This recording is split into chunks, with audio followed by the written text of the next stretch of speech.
അപ്പോൾ ഇതാണ് നിങ്ങൾ ഏഴാമതായിട്ട് പഠിക്കേണ്ടത്. How to learn using computer or net.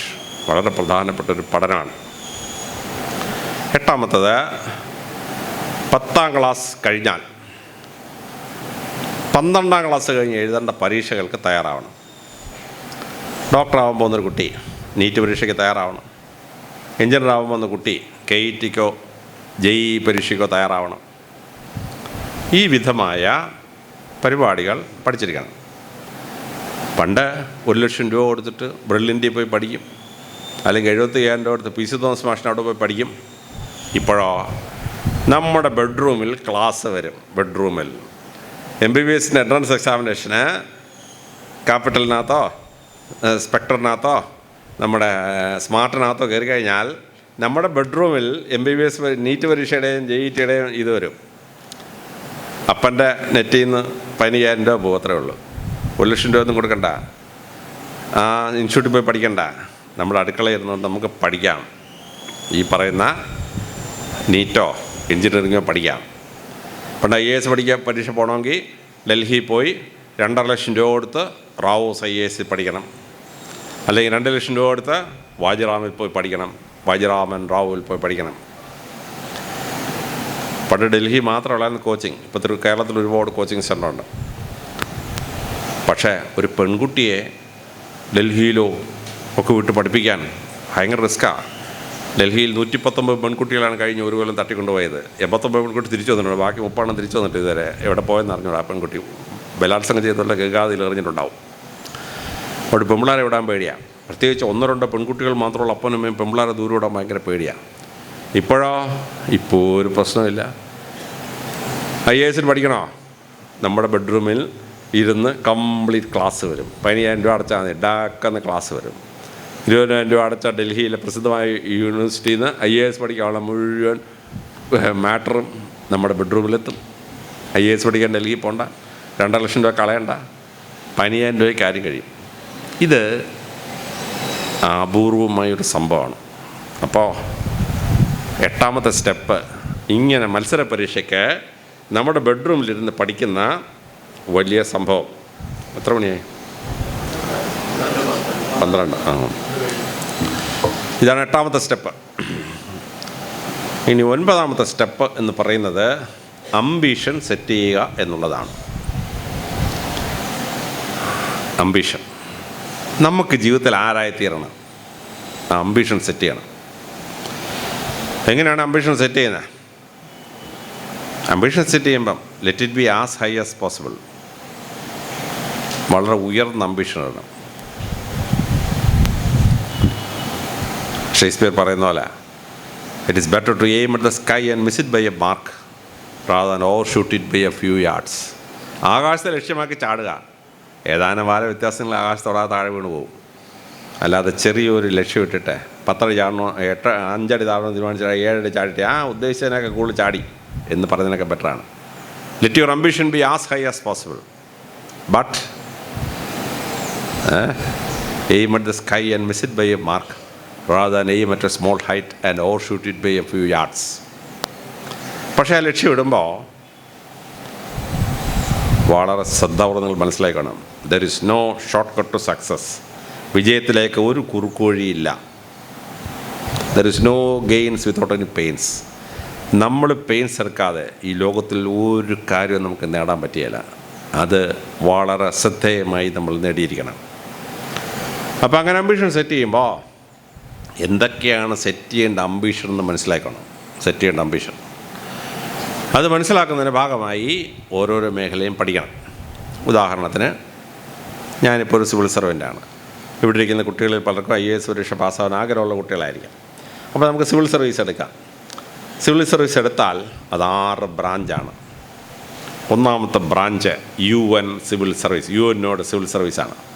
16 civil സർവീസുണ്ട്. UN head quarter service, UN disaster relief service, UN engineering service, UN medical service, UN legal service, ഇങ്ങനെ 16 സർവീസാണ്. Service കയറിയാൽ സ്റ്റാർട്ടിങ് ശമ്പളം 20 ലക്ഷം രൂപ ഒരു മാസം.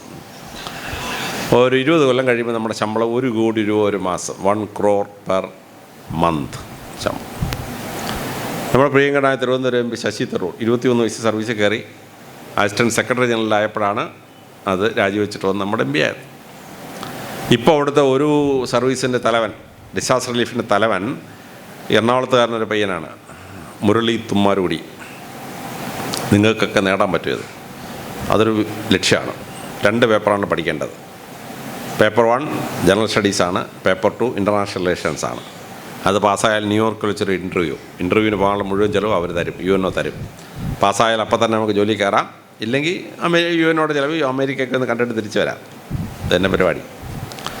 രണ്ടാമത്തെ സർവീസ് ഇന്ത്യൻ സിവിൽ സർവീസുകൾ 27 സർവീസാണ്.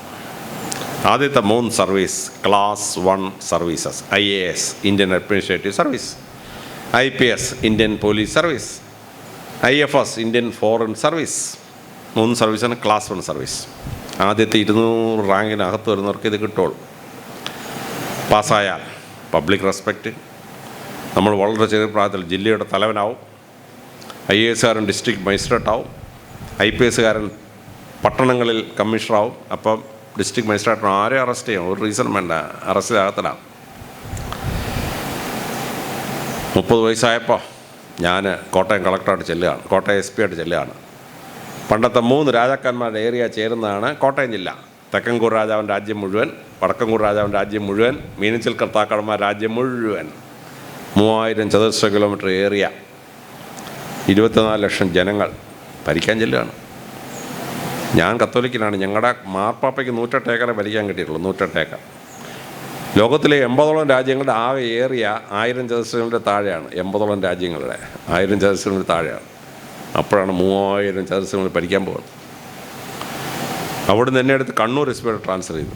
കണ്ണൂർ ജില്ലയെന്ന് പറഞ്ഞാൽ 3 രാജാക്കന്മാരുടെ ഏരിയയാണ്. ചിറക്കൽ രാജാവിൻ്റെ രാജ്യം മുഴുവൻ, കേരളത്തിലെ ഏക മുസ്ലിം രാജവംശമായ അറക്കൽ ബീവിയുടെ രാജ്യം മുഴുവൻ, കേരളത്തിന് അഭിമാനമായ പഴശ്ശിരാജാവിൻ്റെ രാജ്യം മുഴുവൻ. 3 രാജാക്കന്മാരുടെ ഏരിയ, 3500 ചതുരശ്ര കിലോമീറ്റർ ഏരിയ, 30 ലക്ഷം ജനങ്ങൾ. നിങ്ങളുടെ ഭാഗ്യത്തിന് നിങ്ങൾ മലപ്പുറം ജില്ലയിലാണ് പോയി വീഴുന്നെങ്കിൽ 50 ലക്ഷം ജനങ്ങളെ ഭരിക്കണം. 50 ലക്ഷം. ഞാൻ യുദ്ധം ചെയ്തോ? എനിക്ക് വെട്ട് കിട്ടിയോ? ഞാൻ ആശുപത്രി കിടന്നോ? ഒന്നും ചെയ്തില്ലല്ല.